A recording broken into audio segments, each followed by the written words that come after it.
नमस्कार, live series में आपका स्वागत है। मैं हूं आपके साथ प्रीति झा।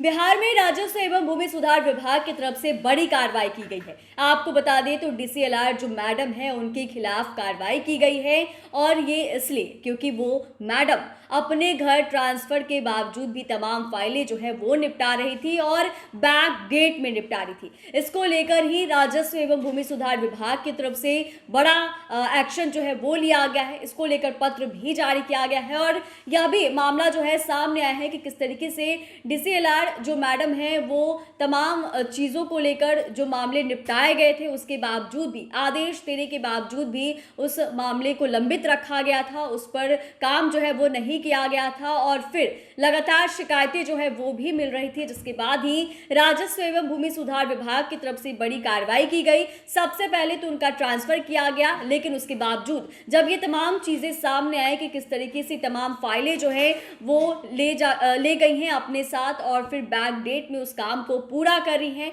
और फिर यह भी कहा गया है कि उनके खिलाफ कार्रवाई की जाएगी। दरअसल राजस्व एवं भूमि सुधार विभाग ने पटना सदर की पूर्व डीसीएलआर मैत्री सिंह को निलंबित करते हुए अनुशासनात्मक कार्रवाई करने की अनुशंसा सामान्य प्रशासन विभाग से की है। इस संबंध में विभाग के अपर मुख्य सचिव दीपक कुमार सिंह ने सामान्य प्रशासन विभाग के प्रधान सचिव को पत्र भी लिखा है। पत्र में मैत्री सिंह के विरुद्ध लगाए गए आरोप का भी जिक्र किया गया। उन पर दाखिल खारिज अपील वादों और भूमि विवाद निराकरण वादों में सुनवाई के बाद लंबे समय तक आदेश लंबित रखने के साथ ही पक्षकारों के आर्थिक दोहन करने का भी आरोप जो है वो लगा है। राजस्व एवं भूमि सुधार विभाग के पत्र के अनुसार पूर्व डीसीएलआर के विरुद्ध मिली शिकायतों की जांच विभागीय पोर्टल से पारित आदेशों का आंकड़ा निकालकर की गई है और वहीं उसके बाद पूर्व डीसीएलआर का ट्रांसफर किया गया, लेकिन वे ट्रांसफर के बाद भी जो तमाम अभिलेख थे उन्हें अपने साथ ले गई और फिर बैकडेट से आदेश पारित कर रही थी।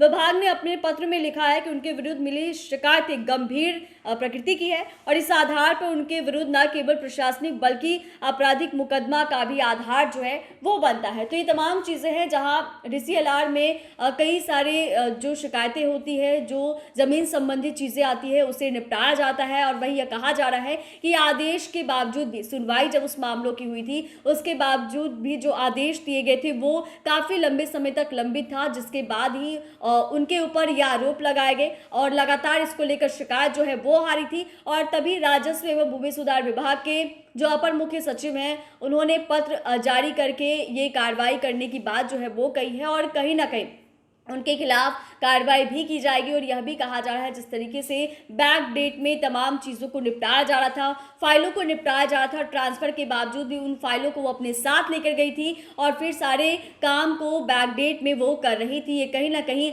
आपराधिक मामला जो है वो भी बनता है। चैनल को सब्सक्राइब करें, फेसबुक पेज को लाइक करें। धन्यवाद।